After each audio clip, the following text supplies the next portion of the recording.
Okay, so I am gonna take the rack out of this car, right? And if you guys are wondering why I'm not wearing my suit right now, it's because I'm just about to start working on it, and it's really hot, and I wanna.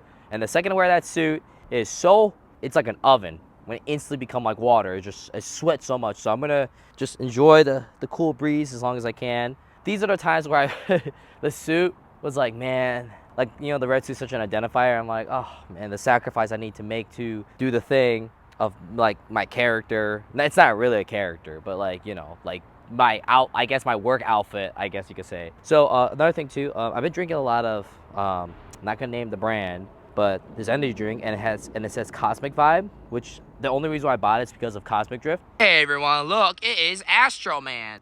Where my hugger at?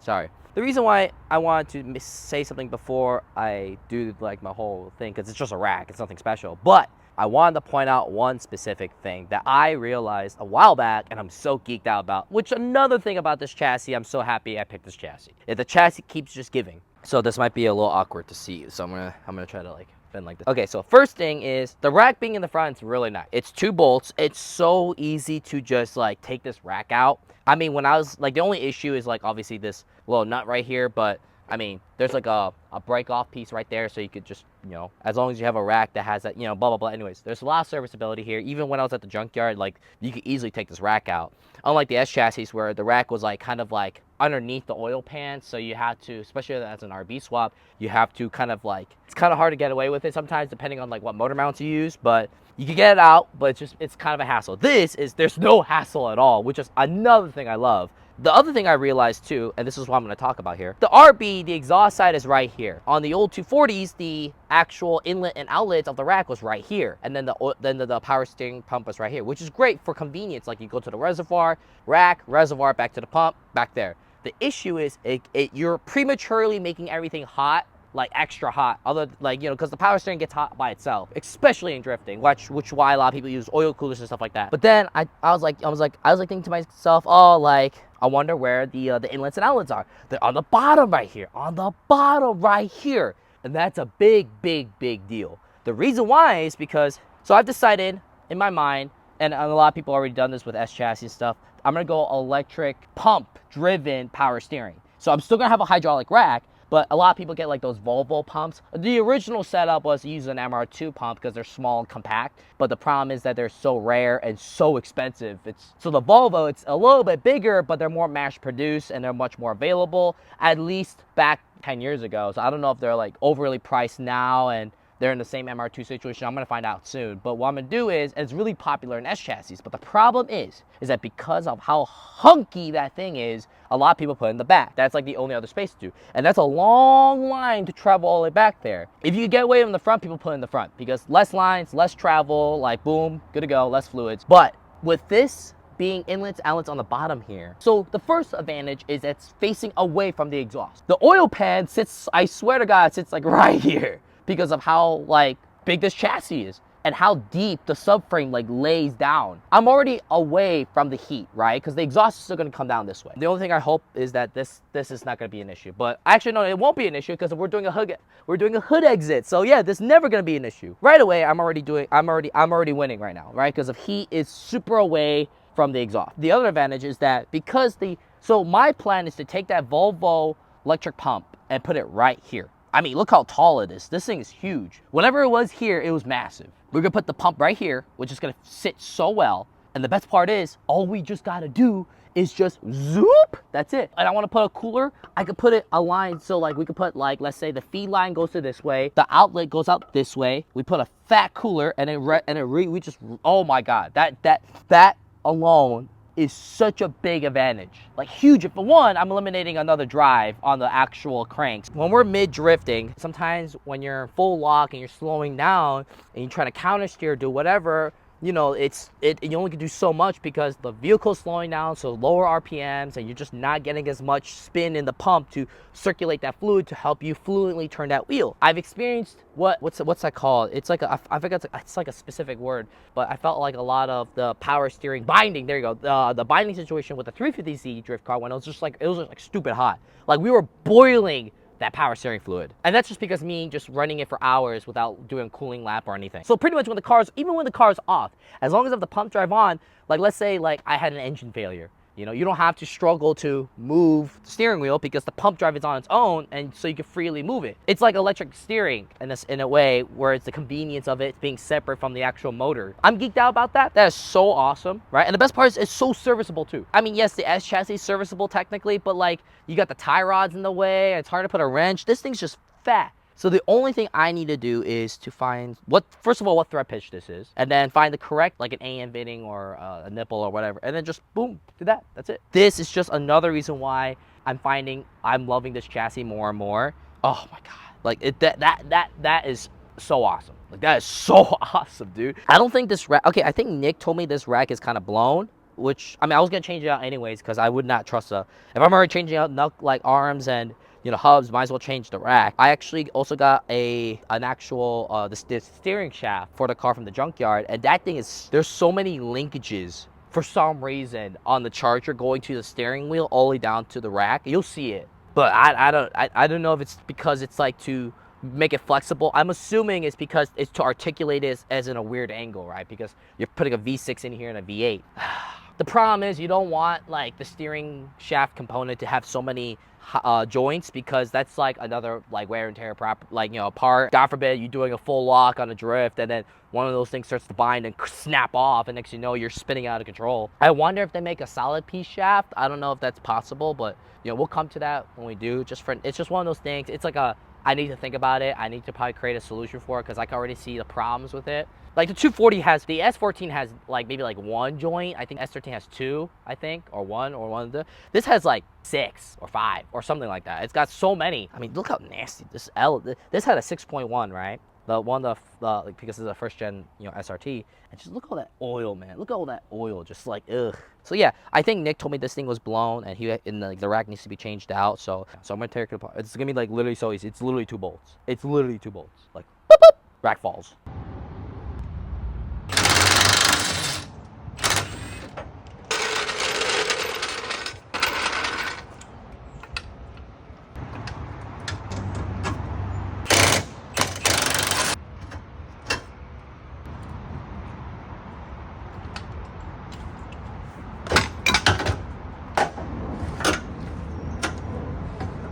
Oh my lord.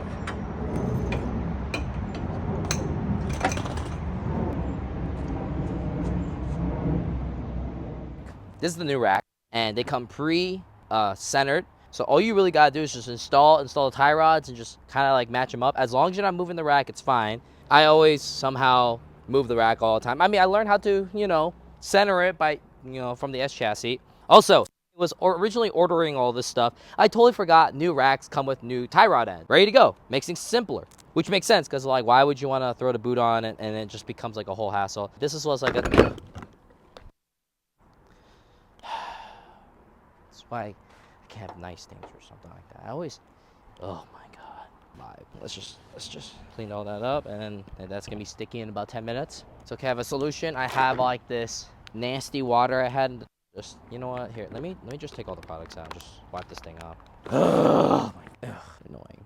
Anyways, as I was saying before I interrupted myself, this is a brand new rack, ready to go, ready to be dropped in. I accidentally ordered extra tie rods, which is fine, and then we got tie rod ends. The other thing too, and this sounds a little bit obvious, but because it's a bigger American chassis than I'm used to, obviously a lot of parts are slightly bigger than Japanese cars because of the proportion of size. When I just opened this box recently, and I'm like tearing this thing up. Oh my goodness.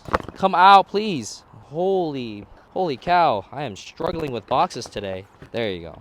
Yeah, this is like the world's tightest box. Come on. There you go. So I did a comparison. This is so thick. Like so thick. Moog's problem solver. That is so funny. It says that right on there. But yeah, I compared this with the S chassis, with the S14, which is like the thicker tie rod end, and it's just our tie rod itself, and it's just like, dude, it's just crazy how thick this is. Because tie rods goes out on drift cars. That's like the most common component that goes out, and usually it goes out because like they bend and they just break off. It's usually tie rods itself that's the biggest problem I've seen. It's like they're just bending. This one, I don't think I'm gonna bend anything. I mean, who knows? You got the tie rod end here, nothing special. You know, just like a traditional tie rod end that just looks like an S14 but oversized. Greasable fittings. See, the other ones didn't have them. I like that. We're already winning 2 greasable fittings. I mean, it's just an easy W, dude. Like working on a Charger. So far, it's just been W's recently, so it's just been kind of chill. I mean, it does help that I don't have an engine, but even still, like, the bottoms right there are there's so much clearance. It's not big an issue. All right, let's just start. Let's put this in, let's install this. There you go.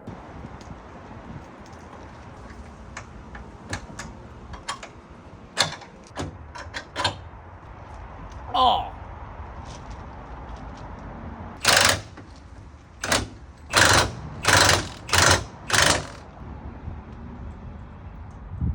I installed the passenger side already, and as I was installing it, for some reason, I don't know why, the tie rod went in like this for some reason. So I was like struggling to install. I even took like the top part of the knuckle off, and then I realized, oh, the taper part's on the bottom. So I thought those were so funny. I did move the rack a little bit, but thankfully everything's all marked. No, other than that, this has been like the most smoothest. Like everything about this car so far is smooth because like everything's new. This actually has already grease in it, so I don't have to do too much to it. I am still gonna try to get a new grease gun because the one I bought it's not that good. It really is not that good. Kind of pop that bad boy up there. Bad boy up there. There you go. It's gonna be so uneven. Now we got our new castle nut. Slap that bad boy. And the reason why the rack moved is because when I was torquing it, I didn't have like a solid like brace to hold the knuckle, and so it pulled the knuckle out, and I was like, no. Oh, where did my cotter pin go? Oh, there it is. It blended in with the dark. We just zap this bad boy. All right. Okay, and then let's torque this thing. So it's gonna be trying to push it, so I guess I could try to like hold it like this. Ah, beautiful.